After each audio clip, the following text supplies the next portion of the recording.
بسم الله الرحمن الرحيم، ازيكم تاني في قناة بورصة ترند. النهاردة هنحلل سهم مصر للألومنيوم. السهم عندنا باتجاه عام على فريم الأربع ساعات صاعد. السهم زي ما حضراتكم شايفين كده داخل كان عامل قناة سعرية صاعدة. احنا محددين عندنا القمة والقاعان. آخر قمة اتكونت كانت هنا، بعدين القاع ده، بعدين طلعنا تاني بقمة. كل دي كده لسه كان بالنسبة لي يعتبر حركة داخلية، لسبب إن هي ما سحبتش سيولة وما نزلتش لتحت 50% تصحيح عشان نقدر نقول عليها إن هو تغيير في الاتجاه. فأنا كده عندي السعر لسه في مرحلة صاعدة، وكان داخل قناة سعرية هنا، وبعدين اخترق القناة السعرية ونزل زي ما حضراتكم شايفين. وبالنسبة لي دلوقتي السهم رايح في مرحلة تصحيح. يعني إيه رايح في مرحلة تصحيح؟ يعني أنا منتظر السهم دلوقتي يرتد المناطق اللي أنا محددها هنا، أو على الأقل ينزل تحت 50%، وبعد كده أبدأ أشوف فرص شرائية أو دخول مشتري قوي.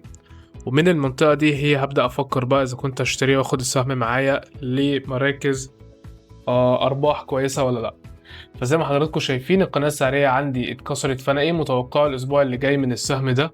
متوقع إن السهم ده يرجع يرتد يختبر المنطقة مرة كمان، وبعد كده هينزل لتحت لحد أول منطقة عندنا ممكن نشوف منها ارتداد، هي المنطقة دي اللي بتناظر عندنا تصحيح الفيبوناتشي 61%. في نفس الوقت هي منطقة كويسة جدا كمنطقة دعم. اوريدي السهم اختبرها مرة والتانية، وبعدين لما كسرها رجع يرتد، حاول يختبرها هنا زي ما حضراتكم شايفين. فدي منطقة دعم كويسة جدا، ممكن السهم يبدأ يرتد من عندها. فأنا ممكن أشوف حاجة بالمنظر ده كده، السهم يبدأ يصحح.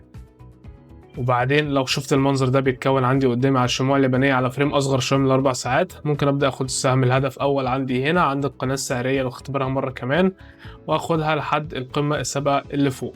طيب الكلام ده هيكون عندي بالنسبة لي مكسب حوالي أولاني 15%، ومكسب تاني ممكن يمتد لحد 30%. طبعا الكلام ده بياخد له وقت، يعني ممكن ياخد له بالشهور عشان يتحقق، بس أنا حاليا منتظر السهم ينزل. فلو أي حد معاه أسهم أو مراكز شرائية في السهم ده، يعني يا ريت عند أول منطقة اللي هي المنطقة اللي هنا دي بتاعت القناة السعرية، عند سعر، خلينا نحدد كده، عند سعر 310 جنيه ممكن يبدأ يبيع الأسهم بتاعته، عشان أنا متوقع إن السهم هينزل أو هيهبط لأسعار أدنى من كده شوية كمان.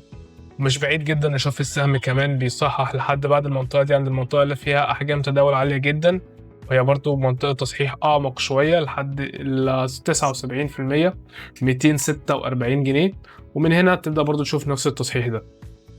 ففي الحالتين انا بالنسبه لي السهم مش هابط، ولكن على المدى القصير او المدى المتوسط هو هابط، وده بالنسبه لي هي تصحيح لموجه دفع اكبر مش اكتر من كده.